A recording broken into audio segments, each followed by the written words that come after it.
in order to begin to begin my courses. And of course, I received a message from one student. I don't remember actually the name, but of course, I will send my courses in English. So after the courses, the last courses will be the next week. It will be great for you. Okay. Do you have any questions about the topics we talking about? Do you have any questions? Do you need some precisions about the different topics? Okay, so just to inform you, in France is day off, so I will try to do my best for today to explain the different ethical issues within the free movement of persons within the European Union. And I think it is very important to take this point to take this point in your head, because I think that's the very original manner to make the European Union law and to make the European Union integration. Because from one hand we have the freedom of decision, empowerment of the citizens, empowerment of the patient within the European Union law, and the other hand, the necessary respect of the national identity and the power of the member states. So I think it is very important to take this point in to have this point when talk about the ethical issues within the the free movement of persons within the European Union, a space without internal borders. And it's very important, in my opinion, to not to forget that from the one hand, it's the promoting of the empowerment of the European citizens, European of the person, of the individuals, and the other hand, the necessary respect of the margin of appreciation of the member states in the field of bioethics and ethicals legal approaches. So do you have any questions? Everything is okay? Don't hesitate. I'm here to talk about with you and in order to discuss different points. Okay? Everything is okay? Yes. 1 second. I'm not. Yes, I'm sorry. I don't hear what you talk about. Excuse me, because I don't have. Do you hear me now? Yes, exactly. Exactly. From the beginning, it was clear. Yes. Yes, because I just remember that I don't have my how to. Headphones. It was fine from the beginning of the courses when I was connected. It was fine. Yes. We Yes, can hear perfect. you. It's perfect. Thank you very much. I don't know why I couldn't hear you, but I'm happy that the that you could hear me and that my speeches were very were recorded. So week, if I don't, last week, if I don't make mistake, I talk about the voluntary termination of pregnancy, and I will like just to underline one point, because I think that was evolution about this position within the European Union and the discourses of the European Union institution. First of all, I was talking about the judgment Grogan of the European Court of Justice, and in which the European Court of Justice decided that the voluntary termination of pregnancy was of services in the light of the treaties, in the light of the treaties of free providing of services. So and the medical care, but the Court of Justice did not precise that the European Union law has to solve this problem, to legitimate or to prohibit the voluntary termination of pregnancy birth. So, to be clear, the European Union has not competence to pronounce itself on this topic, and this topic is normally of the field of the competence of the member states, which have to decide which have to decide to authorize it, in which condition to authorize it, to legitimate or to prohibit. So, but what is very important, it's very clear to explain this evolution is the position of the European Parliament, is the European Parliament, and this position was expressly provided in one resolution,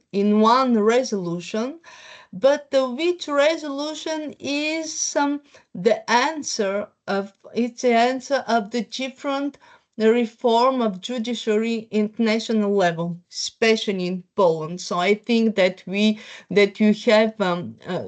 know this situation, and that you know the modification of the constitution and the different constitutional provisions relating to the age to retire of the member of the Polish Constitutional Court.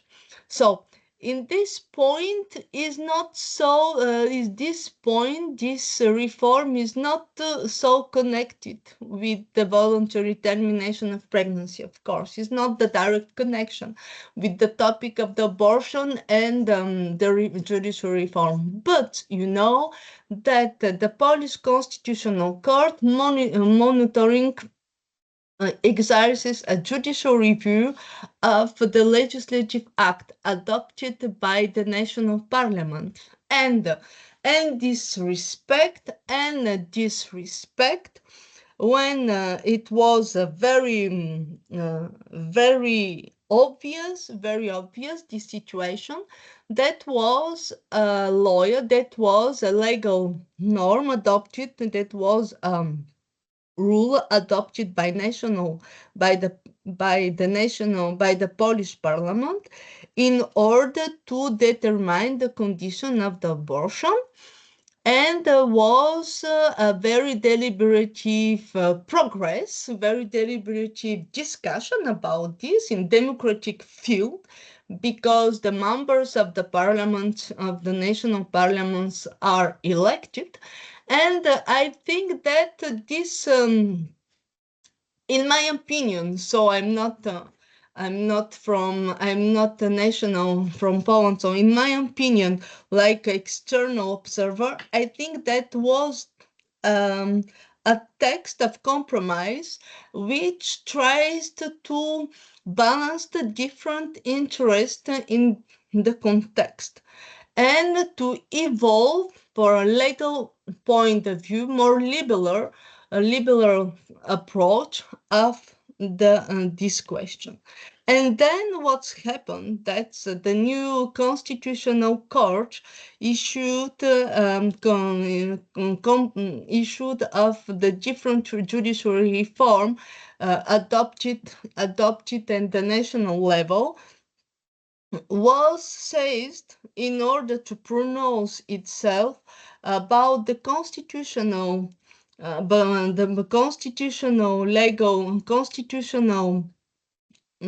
character of this text adopted by the national parliament. And of course, the Polish Constitutional Court decided that this text is not constitutional. It was not constitutional. That did not respect the constitutional provision in order to respect the right of life, and some cultural values included in the national constitution. And the Polish Constitutional Court ruled that abortion on the grounds of fetal malformations is contrary to the Constitution. And and um, and in this respect, the European Parliament. I'm so sorry. Just like one help. The European Parliament decided that in this context, the constitutional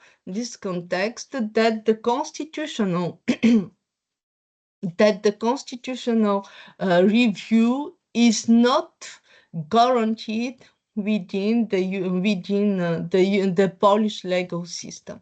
What's the problem? Do you understand what I'm exactly mean?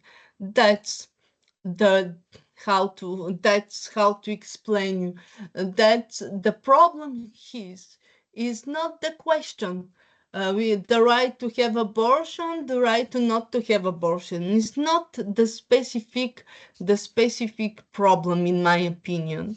But the problem is how the how the link between the life, between the human, between the different form of life could be used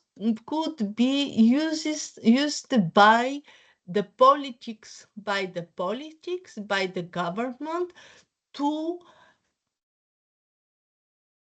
determine some social values in order to modify the conception of the society, of the conception of political society. It was, I think that is the more important, the more interesting point of this situation. It's not only to say the right of abortion, the right not of abortion, and to have they have some point of view. The most important things is the politicization of the living. Do you understand? The politicization of the living. How the politics used the living, the human of not human, to become a common way of orienting the normative action, not only of the member states, but also of the Union. That was this important point. How this is a progress, this is evolution from the internal market based on the free movement of person, based on free movement of services, to come to talk about the model of society based on the common values, shared values within the rule, which the most important is rule of law. So I think that is possible because this issue was raised first by the exercising of the free movement of person. So in addition to the right to abortion, the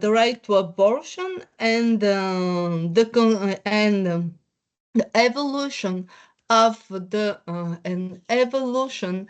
the European Union law on bioethics is this progress, is this process of evolution, in my opinion, from the internal market to the politicization of the living as a way, as an instrument of orienting the normative action of the Union and its member states of course, under Article 2 of the Treaty on European Union, which provided the common shared value, which have now which came in force and have a normative force since introducing the force of the Treaty of Lisbon in 2009. So this is what I want to talk about, the question of the abortion, but we are going to see that there was the same position when we are going to talk about the human embryo. The reference to the human embryo goes back a long way.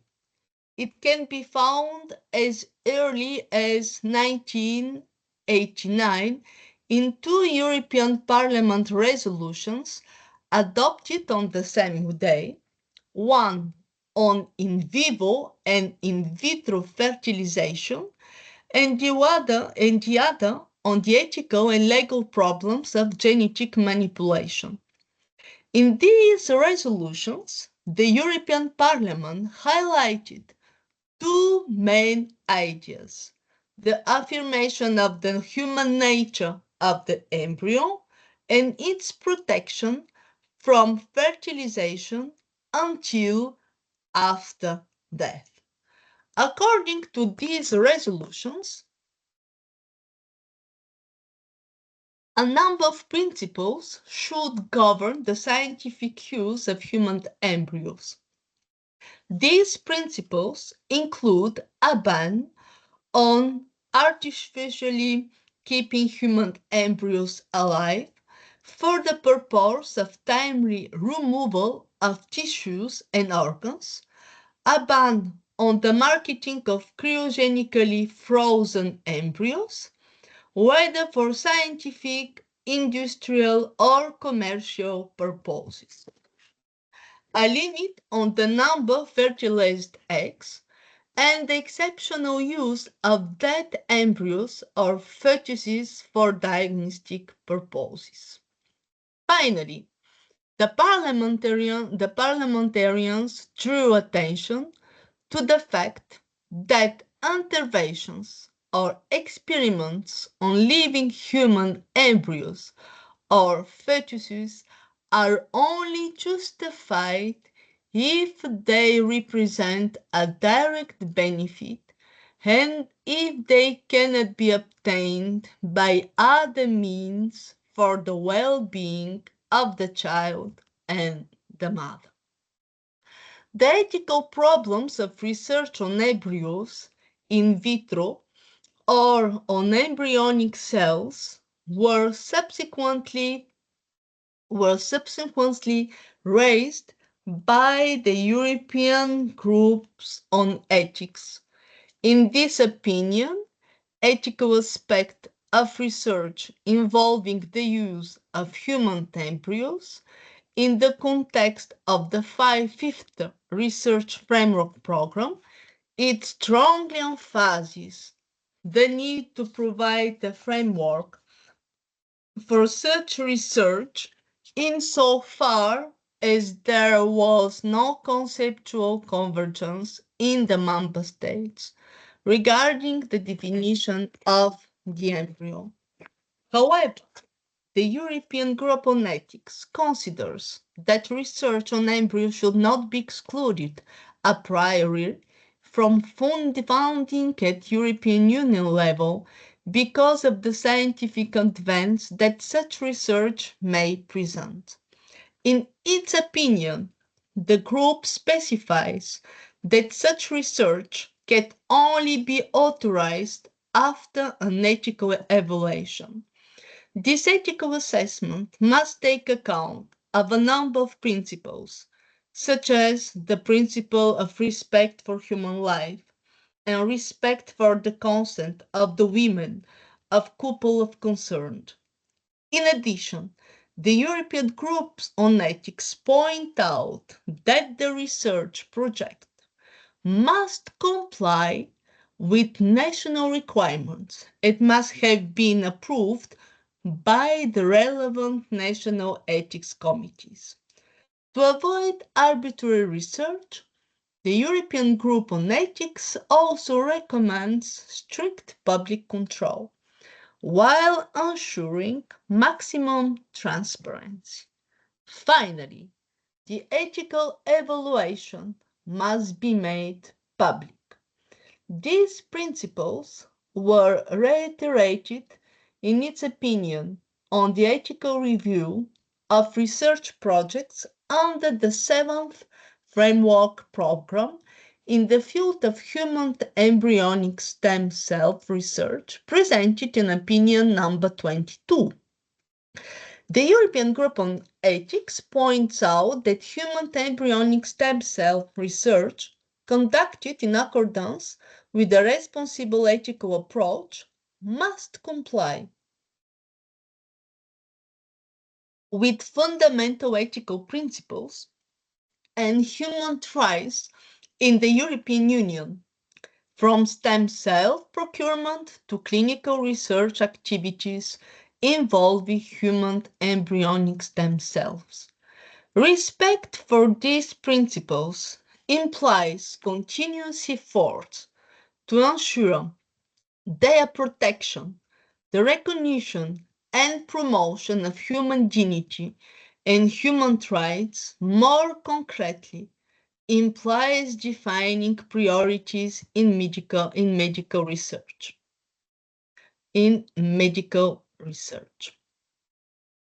So, do you have any questions? Everything is okay?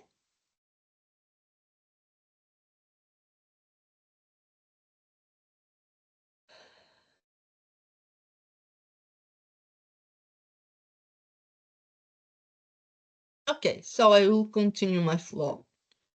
For the European Group on Ethics, there are 4 general criteria that allow scientific research to be encouraged and ethical principles to be respected: scientific necessity and the high status of the research, urgency, social desirability, and the primacy of the interest and well-being of the human being over the exclusive interest of society or science.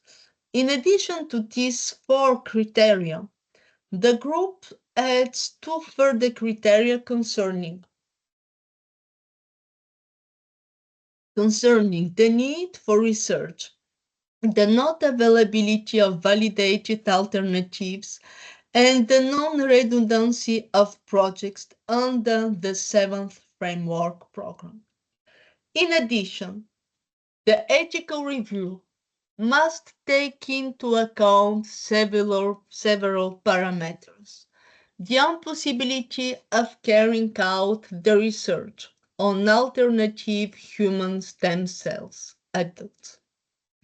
Prior research on animals must have been carried out satisfactorily. The research must present future benefits in terms of human health or biomedical knowledge that cannot be achieved by alternative means. The absence of any other solution for achieving the objectives of the project. Full scientific justification for the protection for the project. The research project must relate exclusively to not implanted in vitro fertilized embryos. The non-commercialization of the embryo must be preserved.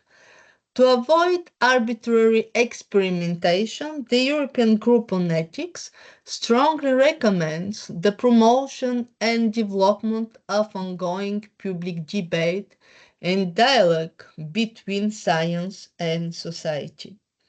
Such a position is not without certain conceptual difficulties as regards the determination of the embryo in the light of the rights inherent in human dignity, in particular the right to live and the protection that must be afforded to it.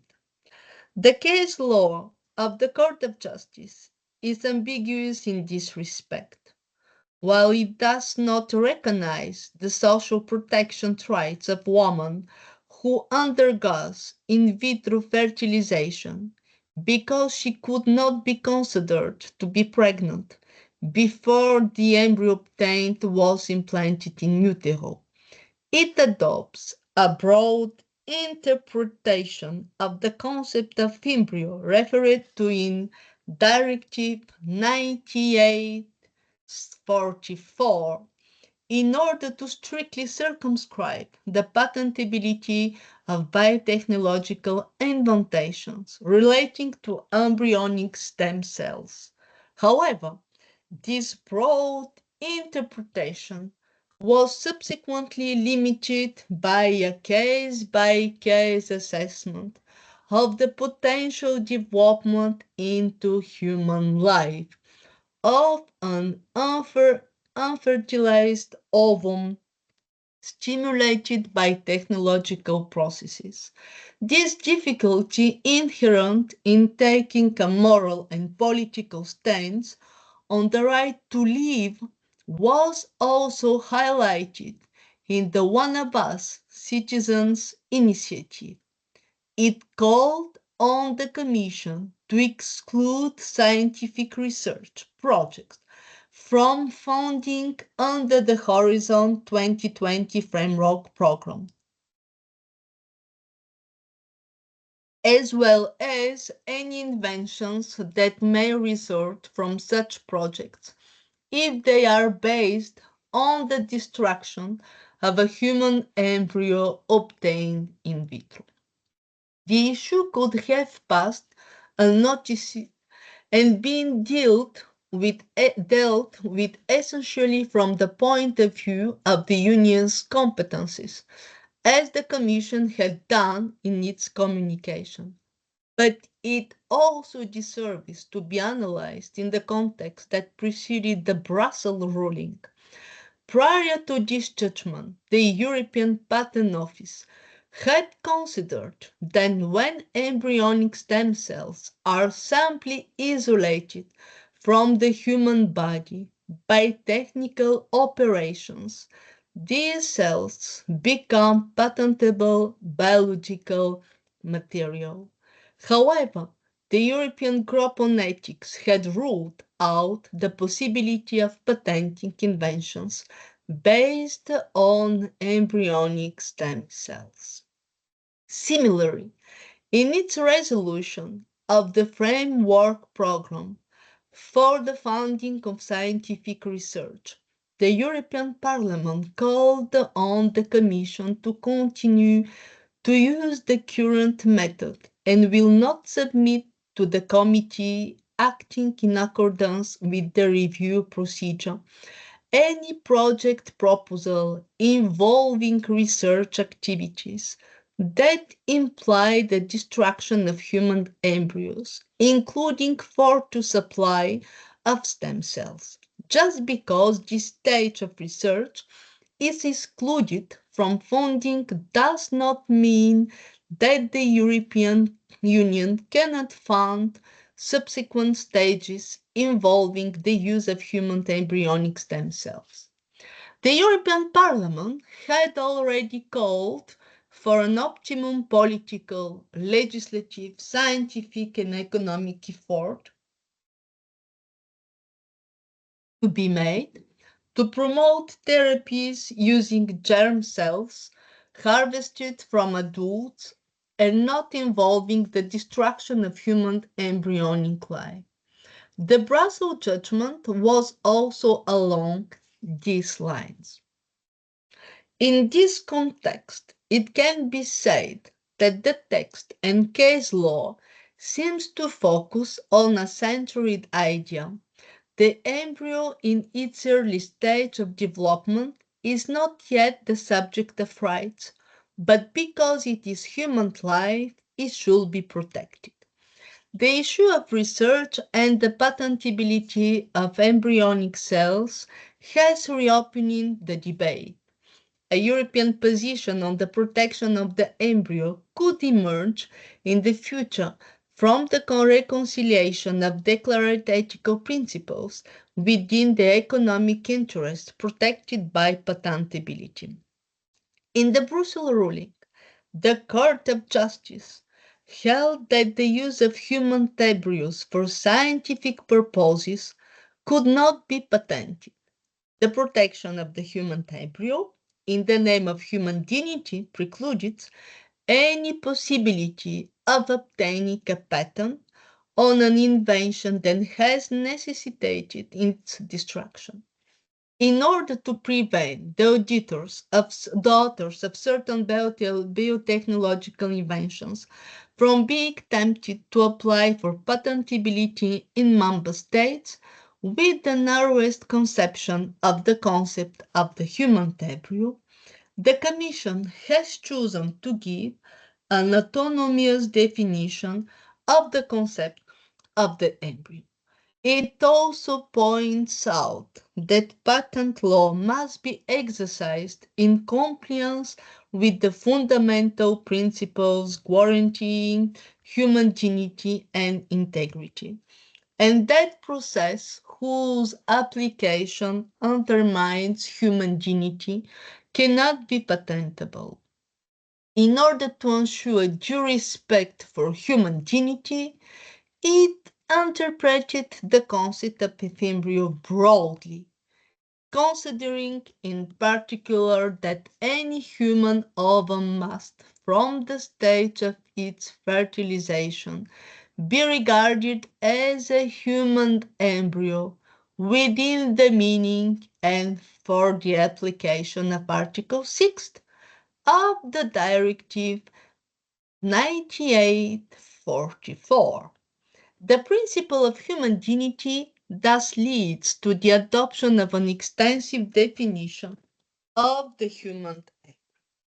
If the court considers that an unfertilized human ovum, which by means of parthenogenesis has been induced to divide and develop, does not constitute a human embryo within the meaning of Article 6 of the Directive.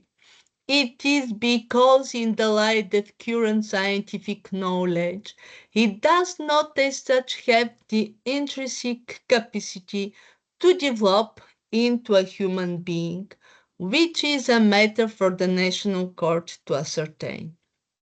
In addition, the European Parliament resolution of 7 September 2000 in favor of banning human cloning, whether for reproductive or therapeutic purposes, took a stance against authorizing the creation of embryos in vitro for research purposes, in other words, rejecting therapeutic cloning.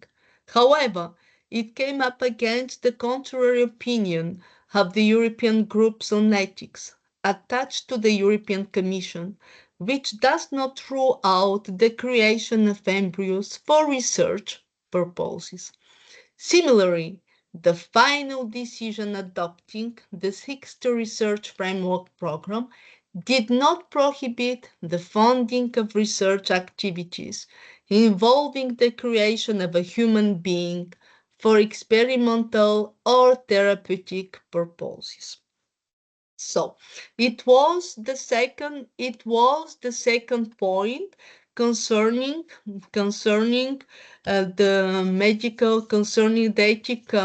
ethical issues raised by the free movement of person, the ethics. So, and now do you have any question? Everything is okay?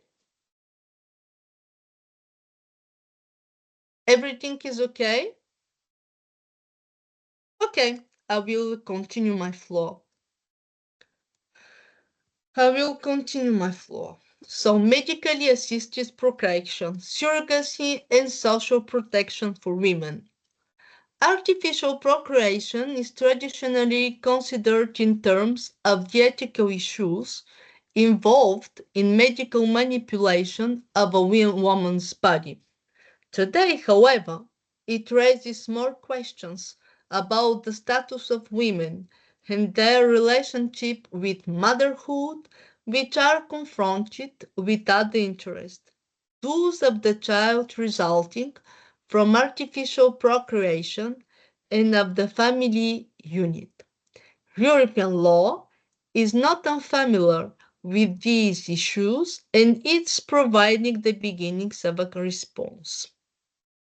With regard to the status of women and their relationship with maternity, European Union law has from the outside contributed to the development of national legislation on the protection of pregnant, breastfeeding, and even postpartum women through the right to maternity leave and the prohibition on dismissal during this period.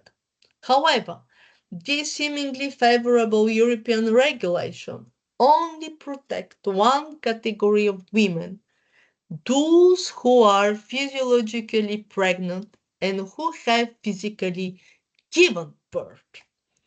It is this physical, biological relationship of the woman as determining her status as mother that seems to emerge from the case law of the Court of Justice.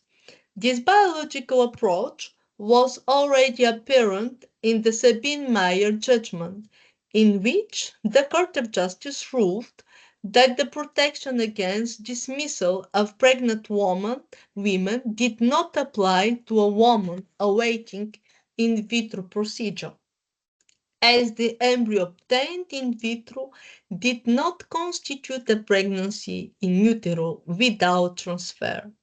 More recently, still, and more significantly, the Z and CD judgments handed down on the same day attest to the political nature of the legal debate that can arise before the Court of Justice in relation to artificial procreation. On the basis of the objective of the secondary legislation relied on, which is to protect women on their women in their vulnerable postpartum state, the court ruled that this provision was inapplicable in this case, given the particular nature of surrogacy procedure for the matter of intention.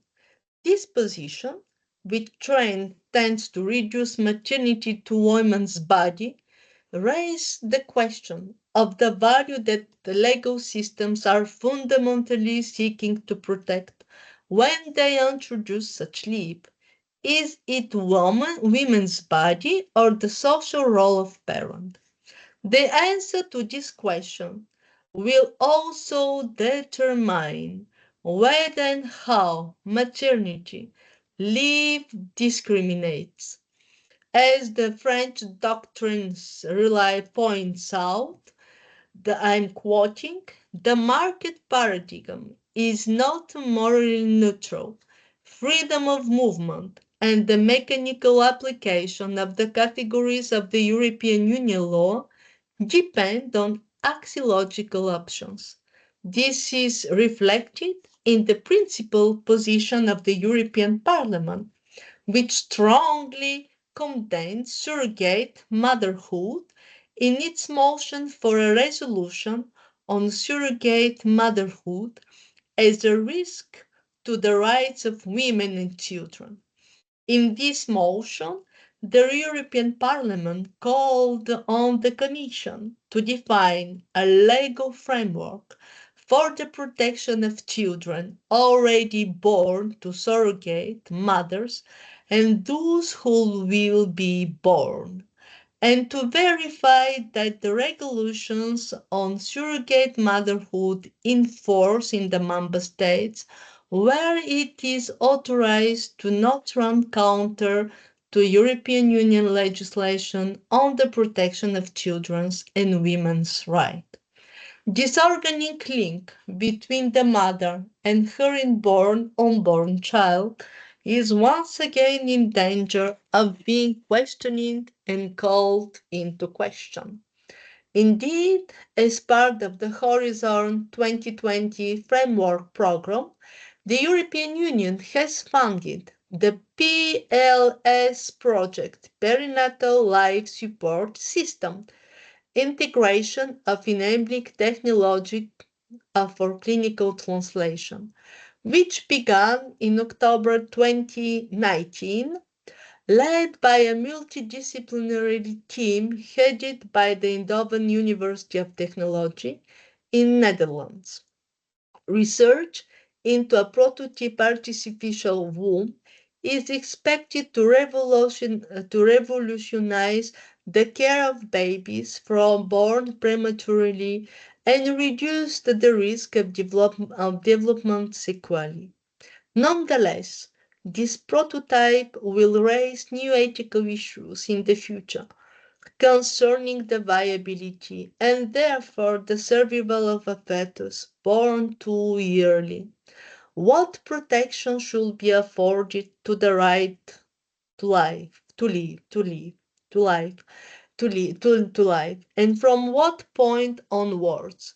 The physical relationship between mother and child and the concept of maternity, particularly in the case of in vitro fertilization and a woman's inability to accept the embryo thus obtained. So, I will talk about the status of the child resulting from in vitro procedure in 10 minutes. So I will give you some break. Okay, everything is okay? Okay, I shut down my camera because I have my kids at home, and that's the reason why I don't. Because as I told you at the beginning of my courses, it's a day off in France.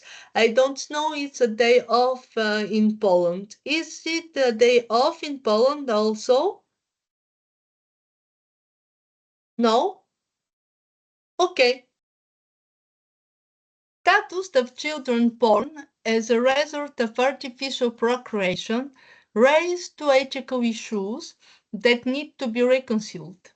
The first is the right to know one's origins when medical assisted procreation has been carried out using donated gametes or sperm. Then there is the question of preserving donor anonymity. While this is essentially a matter for the political choices of the member states, the problem is likely to arise at European Union level for two reasons.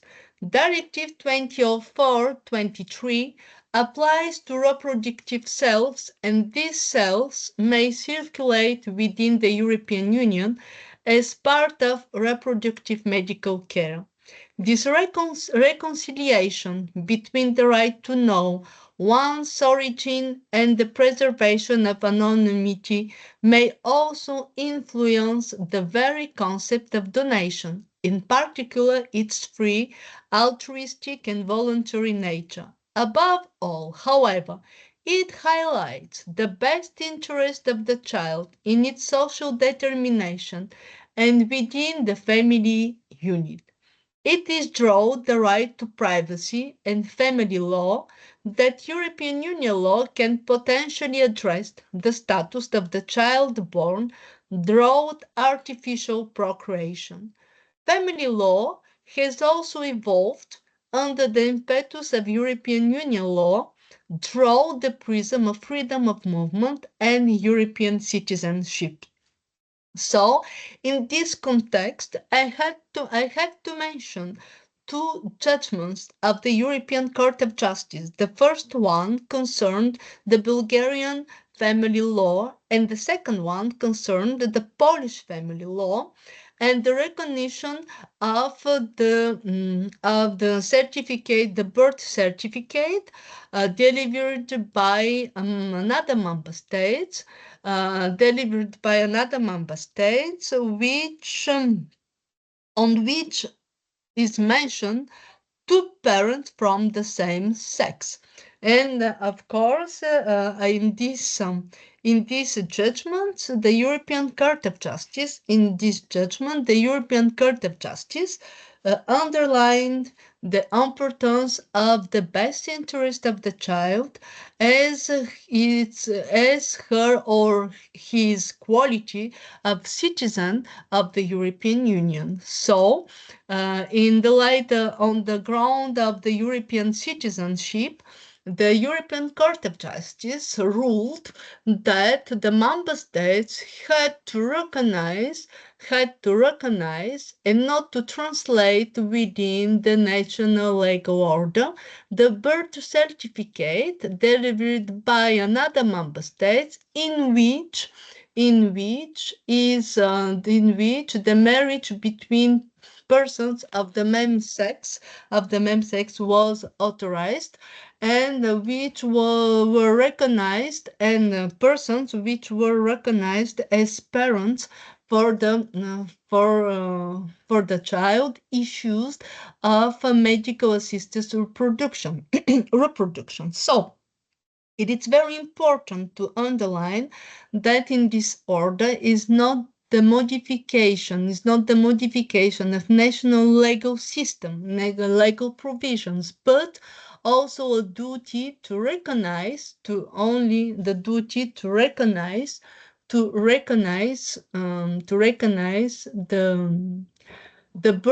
birth certificate delivered by another member state in order, I underline, in order to recognize the right to stay and of the child, and to recognize the nationality of the member states of origin of one of his or her parents, her mothers.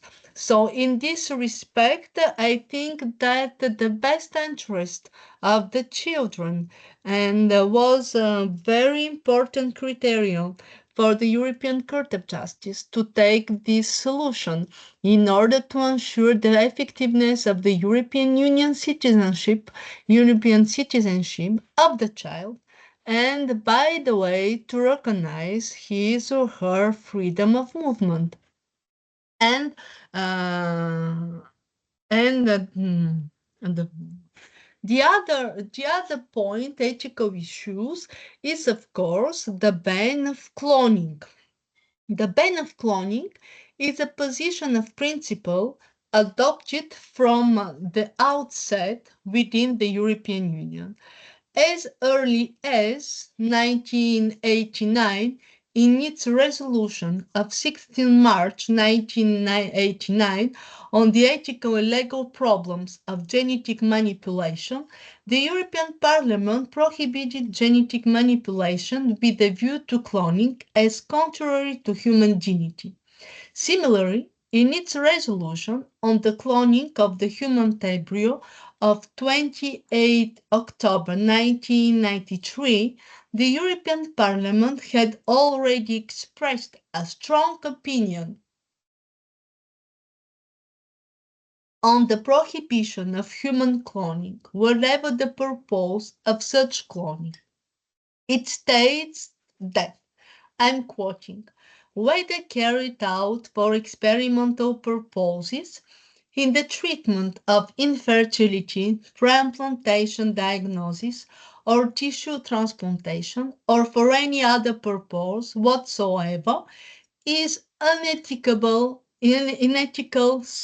morally abhorrent and contrary to respect for the individual, and constitutes a serious violation of fundamental human rights, and therefore can in no circumstances be justified or accepted. The European Parliament has reiterated its firm position on cloning in the proposal for a directive on the legal protection of biotechnological inventions. According to the European Parliament, cloning is considered to be contrary to public order and morality, and all processes of human reproductive cloning must be unequivocally excluded from patentability. This point is expressly included in Article 6 of the Directive 98/44. This position of the European Parliament is constant. It did not hesitate to state in its resolution on the cloning of animals and human beings, adopted on 12 March 1997, that, I'm quoting, cloning will not be accepted in any society whatsoever. For the European Parliament, cloning is a serious violation of fundamental human rights. It is contrary to the principle of equality of human beings because it allows eugenics and racist selection of the human species. It offends the dignity of the human being and it requires experimentation on humans. In this resolution, the European Parliament goes further, calling on the member states to ban human cloning and expressly asking researchers and doctors to refrain from any involvement in human cloning until a legally binding ban comes into force. It also calls on the Commission not to fund research projects aimed at developing human cloning methods. The European Council has also called for a ban of human cloning. In its declaration on the prohibition of human cloning of June 1997, the Council emphasizes the incompatibility between the protection of human beings and respect for their integrity and cloning.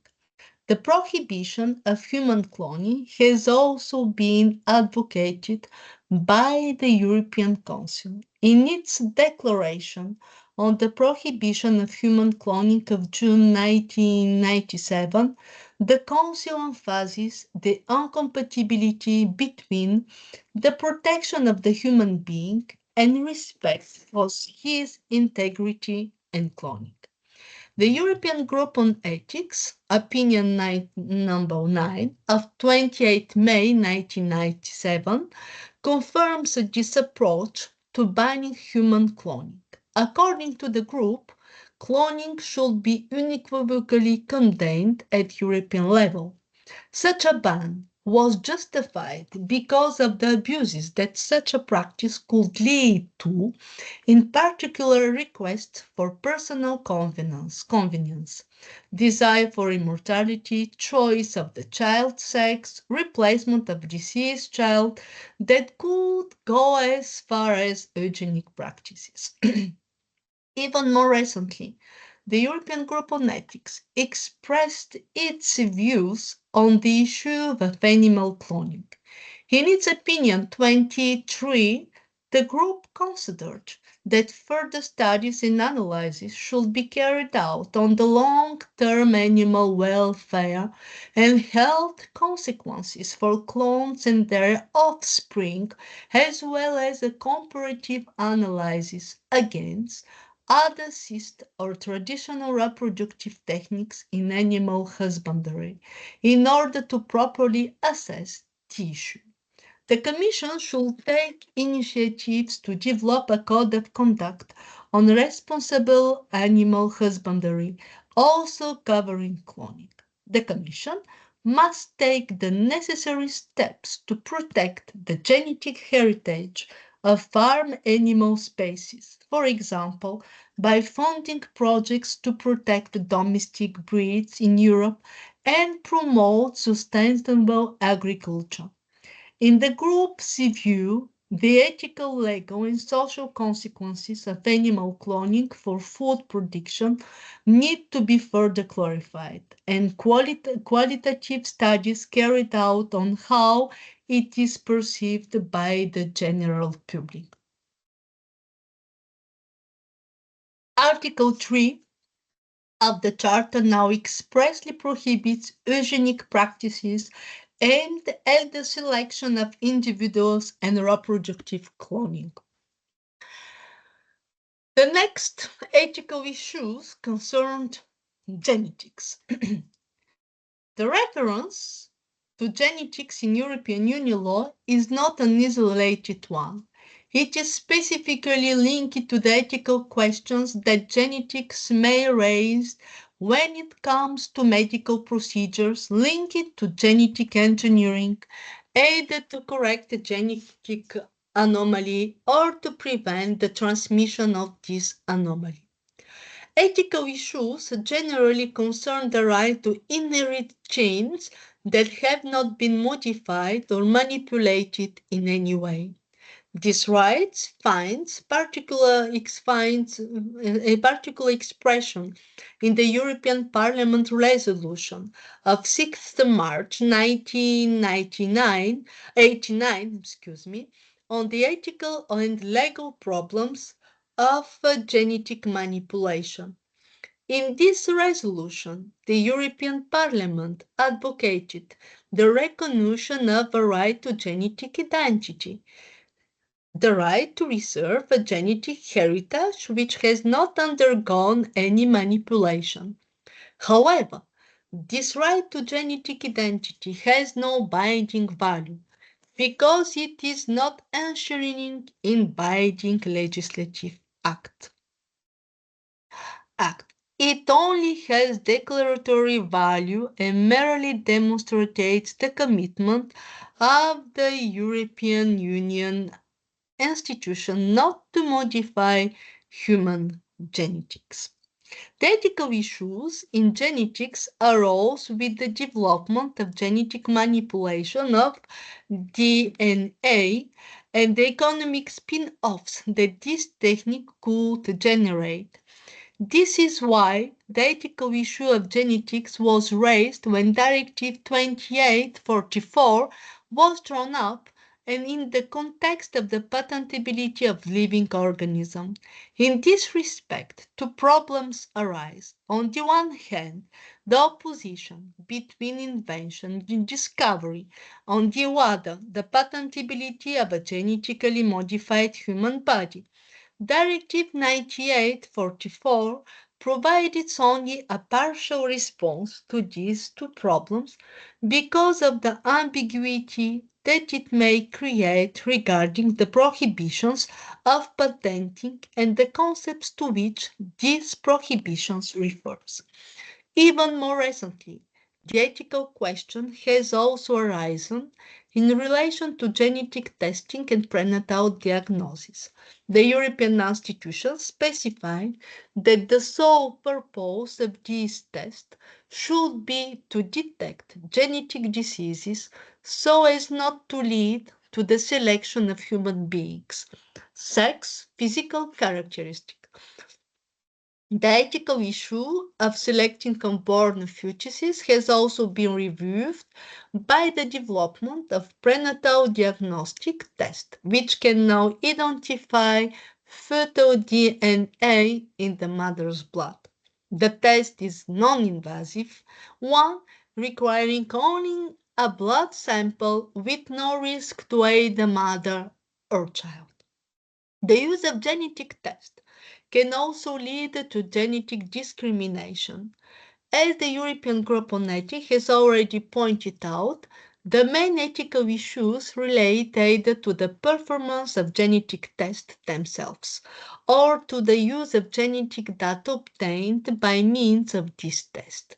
It considered that the use of genetic tests is the employment context, as well as the disclosure of previous genetic test results are generally unacceptable from an ethical point of view. In fact, the employer may satisfy his legitimate duties and rights in terms of health protection and assessment of aptitudes by means of a medical examination, but without carrying out the genetic test.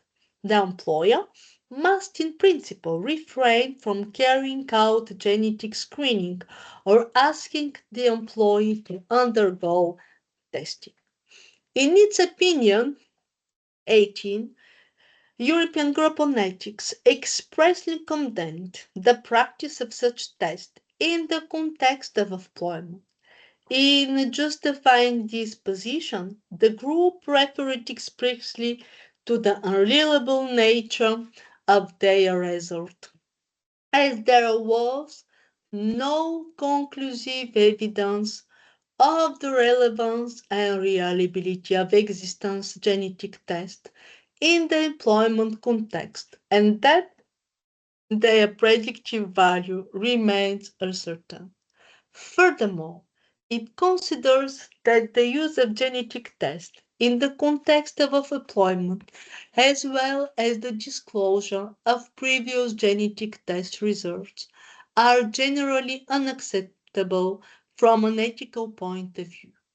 In fact, the employer can fulfill his legitimate duties and rights in terms of health protection and assessment of aptitudes by means of a medical examination, but without carrying out a genetic test.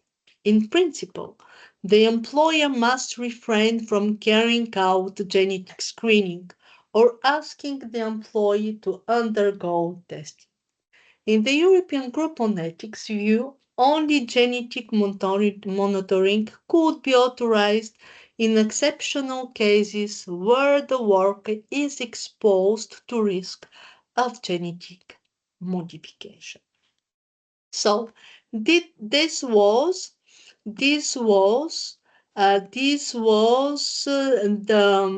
topic raised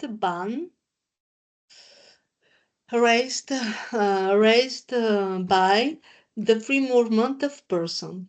And now I will talk about the exercise economic activity within the European Union and bioethics. The opening up of the internal market to body parts and medical services, including reproductive ones, allows them to move from one country to another. These free movements take place via medical professionals, private individuals for targeted scientific use, or as part of medical treatment. In an exponential way, it widens the possibilities of their use and can lead to their being subjected to the logic of the matter. In this context, the bioethical issues have essentially been revealed by the free circulation that encourages economic activities. On this point, European Union legislation is very explicit. Article 3, paragraph 2 of the Charter of the Fundamental Rights is a strong reminder of the prohibition in principle on the economic exploitation of the human body and its parts. Affirmed in principle by all the text of the European Union law, this prohibition limits the exercise of economic activity and conditions the donation of human body parts and products within the European Union. So, let us see first the prohibition in principle on deriving economic benefit from the human body and its part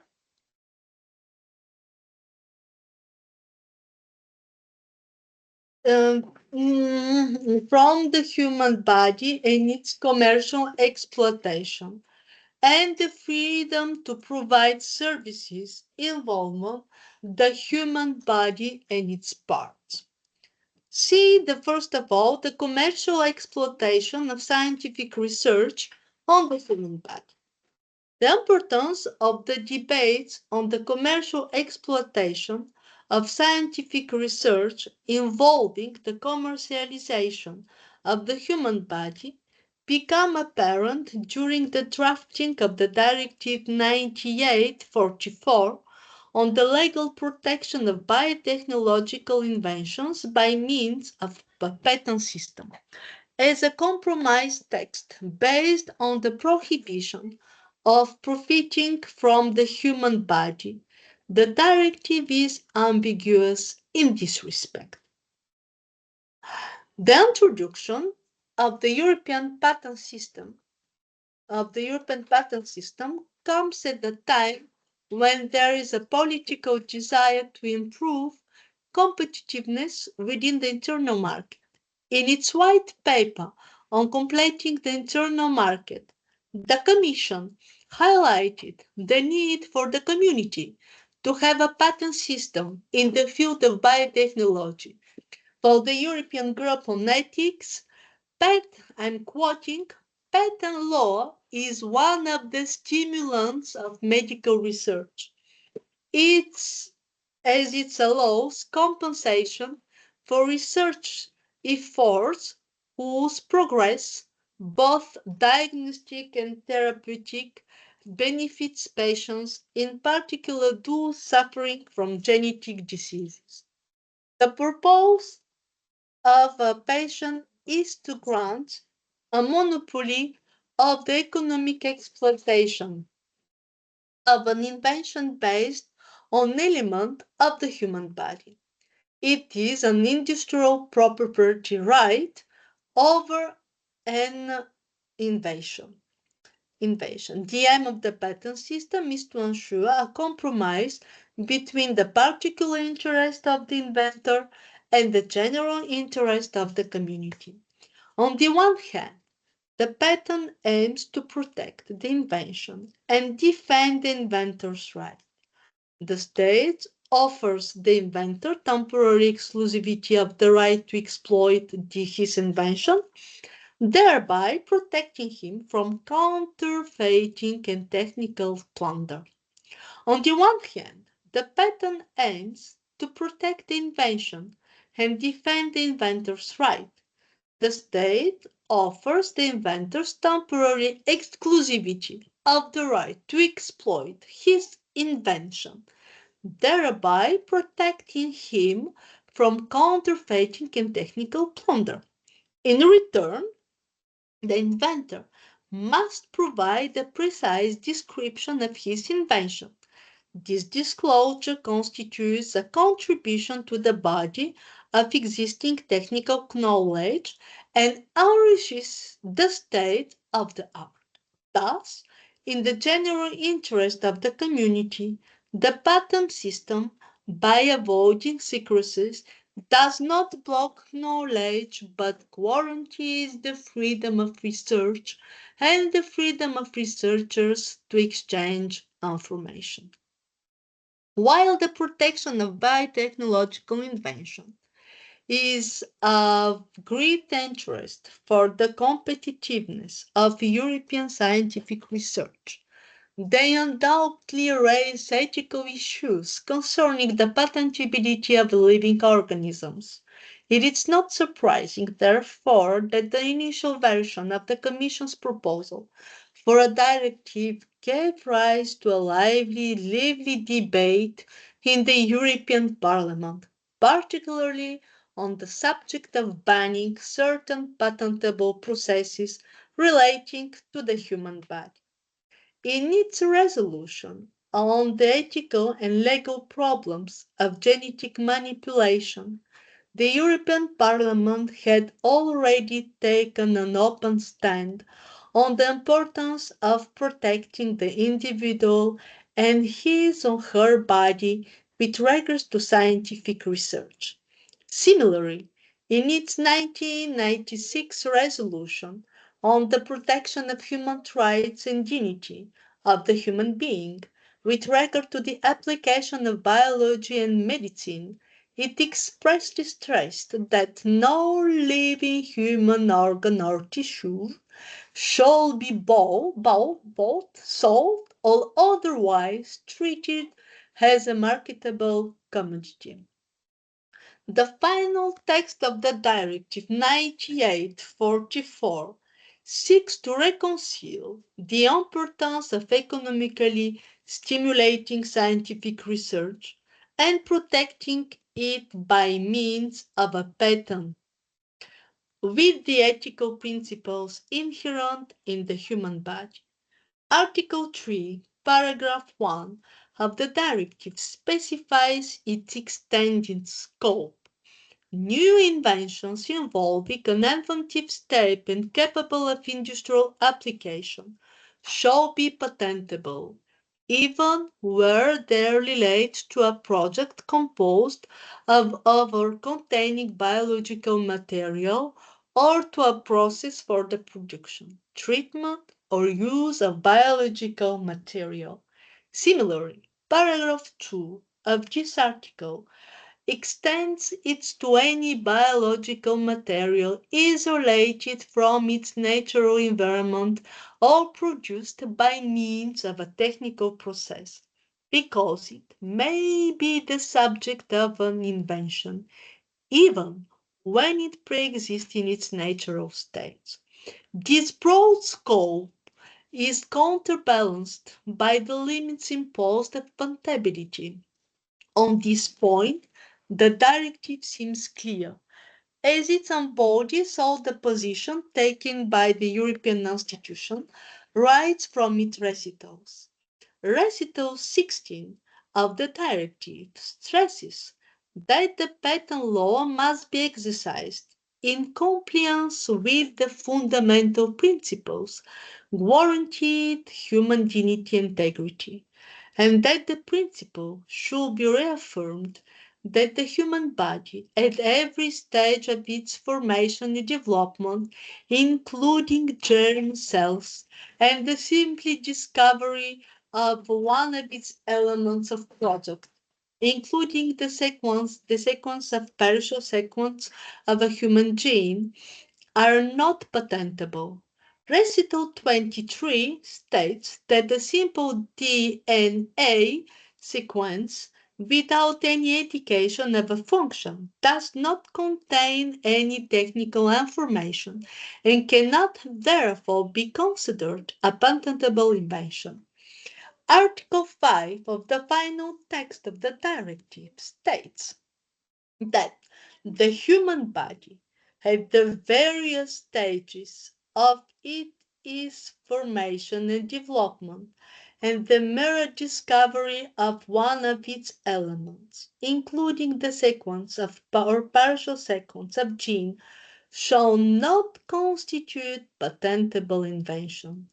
An element isolated from the human body or otherwise produced by a technical process, including the sequence or patient sequence of a gene, may constitute a patentable invention, even if the structure of that element is identical to that of a natural element.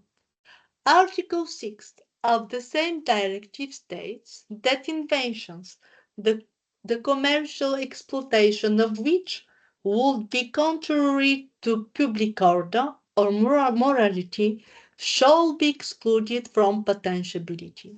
In particular, processes for cloning human being, modification of the germ, limb, genetic identity of human being, the use of human embryos for industrial or commercial purposes or processes affecting the genetic identity or of animals, which are likely to cause them suffering without any substantial medical benefit for humans or animals, may not be patented. The directive established a boundary between man and other form of life by devoting a specific provision to the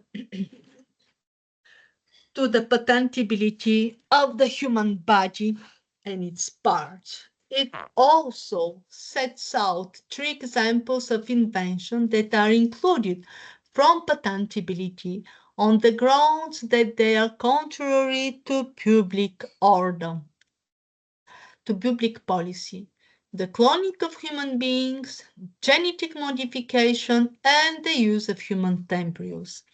The provisions of the directive have been incorporated into the implementing regulation to the Convention on the Ground of European Patents in such a way that their effective application can be guaranteed by the European Patent Office, even though only 40% of patent applications fall within the scope of these provisions. However, although the limits imposed on patentability appear clear at first sight, the system remains ambiguous.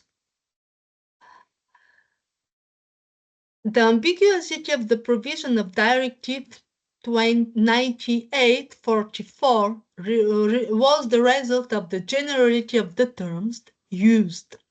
Indeed, this generality makes it impossible to define precisely which elements of the human body are excluded from patentability and which inventions, if they relate to the human body, the commercial exploitation on which is contrary to public order and morality. While paragraph 1 of Article 5 excludes the human body from patentability in principle, paragraph 2 authorizes the commercial exploitation of an invention relating to an isolated element of the human body without patent protection. This paragraph calls into question the ethical principle of not commercialization of the human body because it makes the distinction between discovery and invention applicable to the human body and its isolated elements. Isolated elements.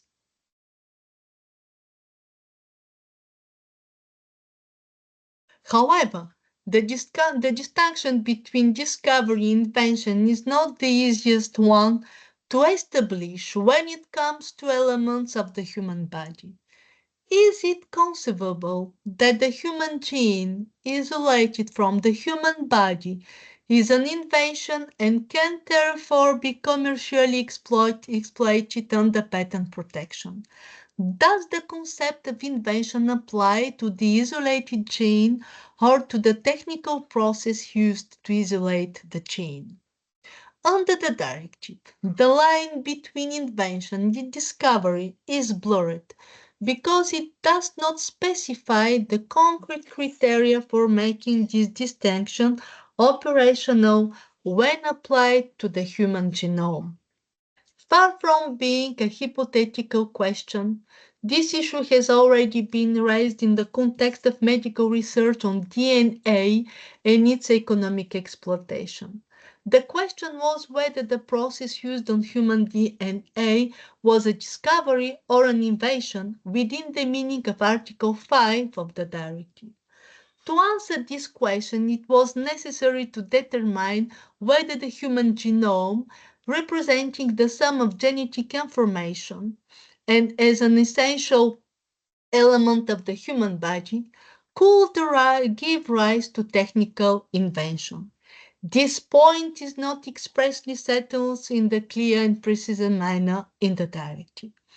The prima facie approach is to consider the human body of the single global identity, and consequently to exclude any patentability of the human genome, which will in principle also be contrary to the good morals referred to in Article 6 of the directive.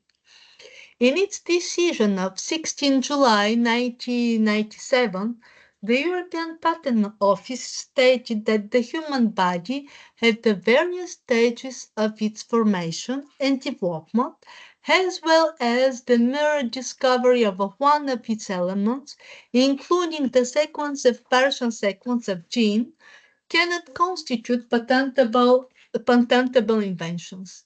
In a 1994 decision, the office held that DNA is not life, but a substance carrying genetic information, and that a patent of a single human gene and a patent of human life are two quite distinct things. Consequently, isolating and characterizing a DNA fragment coding for a human protein does not constitute a discovery, but an invention. Finally, there is nothing morally wrong with such a human invention. The directive endorses the position of the European Patent Office. Its main objective remains the guarantee of the competitiveness of the enterprises within the European Union. Ethical principles are thus relegated to the background. This situation was highlighted by the Commission in its report on the application of the directive. Indeed, in point 2.1 of the report, the Commission highlighted this difficulty with regard to patents of the sequence of gene. It states that according to Article 5, Paragraph 3, and Recitals 23 and 25, the community legislator intended at least to consider the possibility of limited protection covering only the specific industrial application identified in the patent, to the extent that this particular type of invention is concerned. Otherwise, Article 5, Paragraph 3, which requires that this particular type of invention requires that the industrial application of a gene sequences be concretely disclosed in the patent application, merely repeats a standard requirement of general patent law as shown in Recital 22. The directive endorses this position of the European Patent Office. Its main objective remains to guarantee the competitiveness of companies within the European Union. Within the European Union. This situation was also highlighted by the Commission in its report of the application of the directive. The informal expert group met in March 2003 to discuss this issue.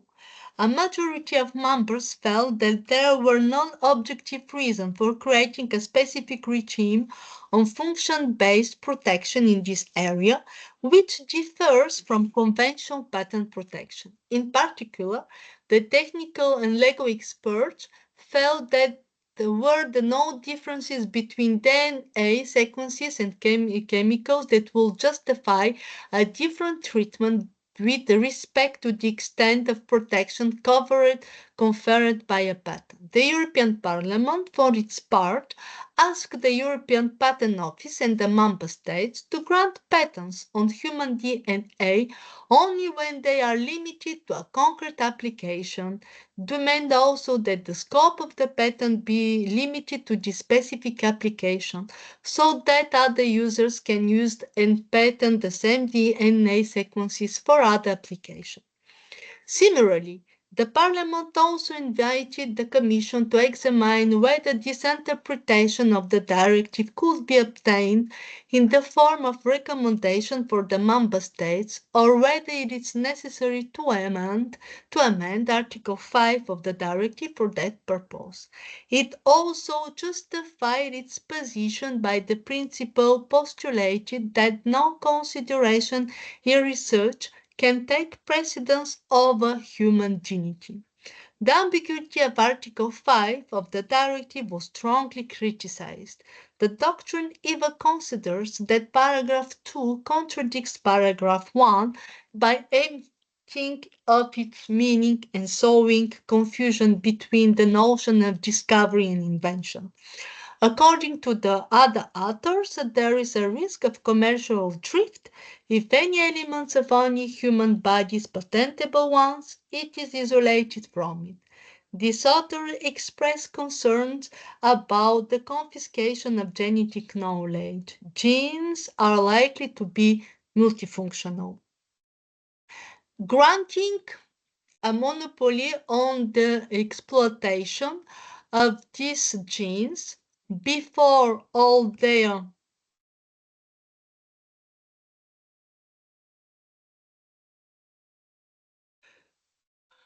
a monopoly of the exploitation of these genes before all their properties and their potential field of use have been identified as dangerous for society and medical research, as the grant of the patent could freeze other innovation. This explains, to some extent, the controversial nature of the directive not only by the European Parliament but also by some member states. These criticisms are likely to be amplified by the position of the US Supreme Court. Indeed, the Supreme Court, in its myriad genetic judgment, referred to its original position allowing DNA sequences to be patented.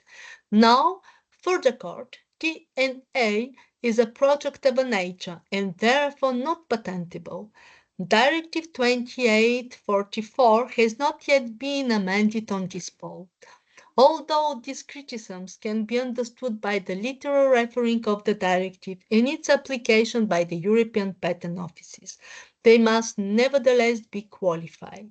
Indeed, as the Commission points out, Article 5 of the directive must be interpreted with the general framework of the directive itself and the protection it provides.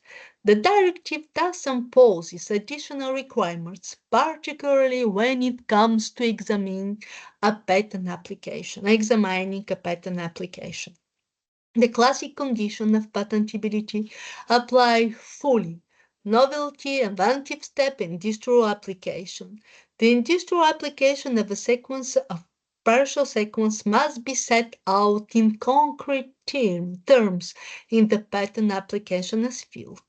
And for the criterion of industrial application to be met, it is necessary in the case where a sequence or partial sequence of a gene is used for the prediction of a protein or a partial protein to specify which protein or partial protein is produced or what function it performs. The operative part of paragraph 3 of Article 5 also add to this. According to that article, the industrial application of sequence of partial sequence of a gene must be concretely stated in the patent application. The doctrine interprets this provision as posing two strict conditions. It is a question of identifying a function to the gene, inventive activity, and conferring a concrete utility to that function, industrial application. Thus, in view of the controversy raised by the directive, when it concerns human living or biological method,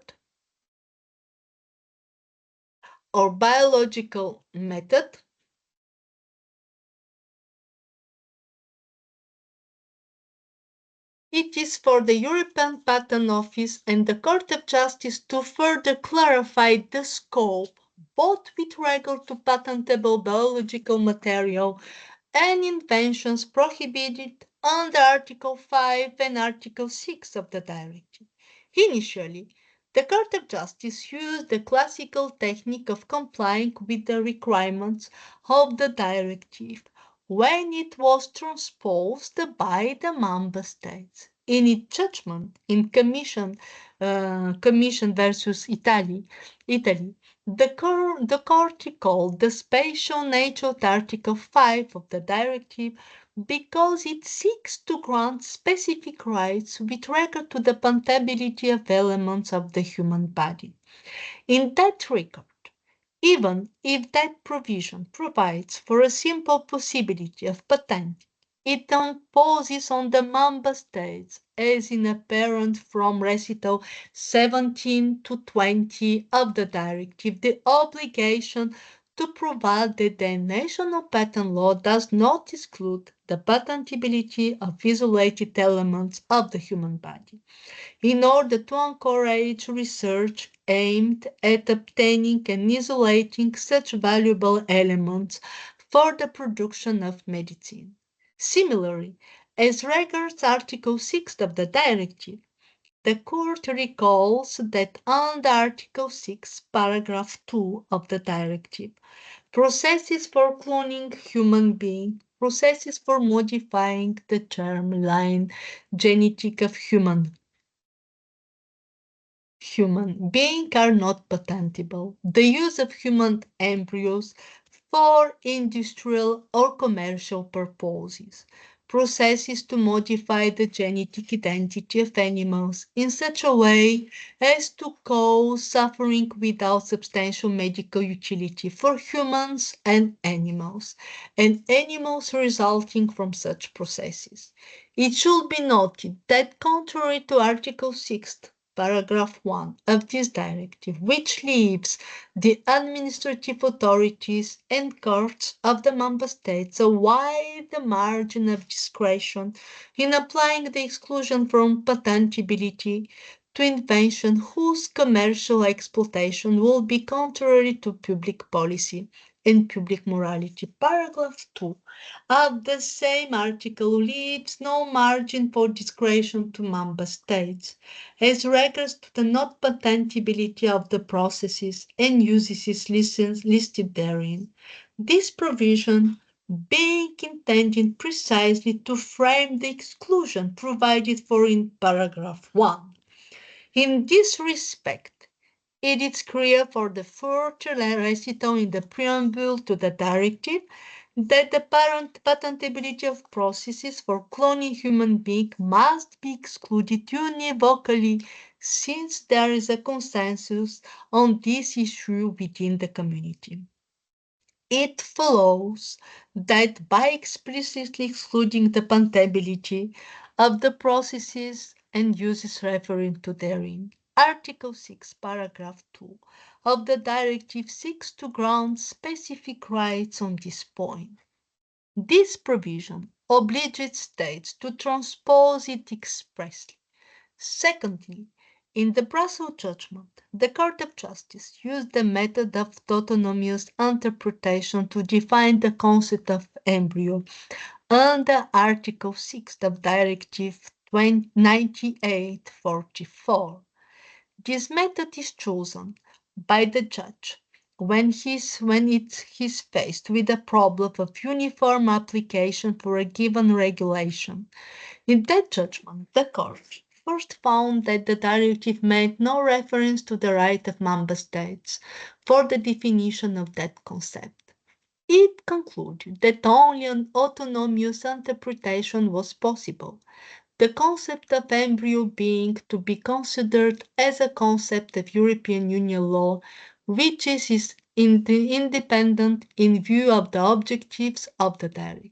Secondly, having regard to the primary objective of the directive and to the place of human dignity in European Union law, the Court of Justice held that only a broad interpretation of this concept could remedy the conceptual differences between the embryos and the member states, and not merely allow the directive to be effective, but also the protection of human dignity and the human body. Although this method does help to remove the ambiguity of the terms used in the directive, it was quickly shown its limits. Indeed, in the international term self-judgment, the Court of Justice has referred to this bold approach. In the judgment, it favors a casuistic assessment of the unfertilized ovum to be handled in order to determine whether or not it can, by being technically stimulated, developed into a human being. This confirms once again that the solution of a case law can only be temporary and cannot replace, in a union governed by the rule of law, the union's legislator. While it can fill gaps in the text, it cannot broaden its scope. The solution remains limited to the specific facts of each species and leads to an in situ and in concreto approach to Article 5 and 6 of the directive. While such an approach is doubtfully of interest, it shows its limits, in particular by the questionable solution to which it can lead in the absence of conceptual clarification of the principle of non-commercialization of the human body. The comparison of this principle with the freedom to provide services is a perfect illustration of this situation. So, do you have any questions about? Everything is clear?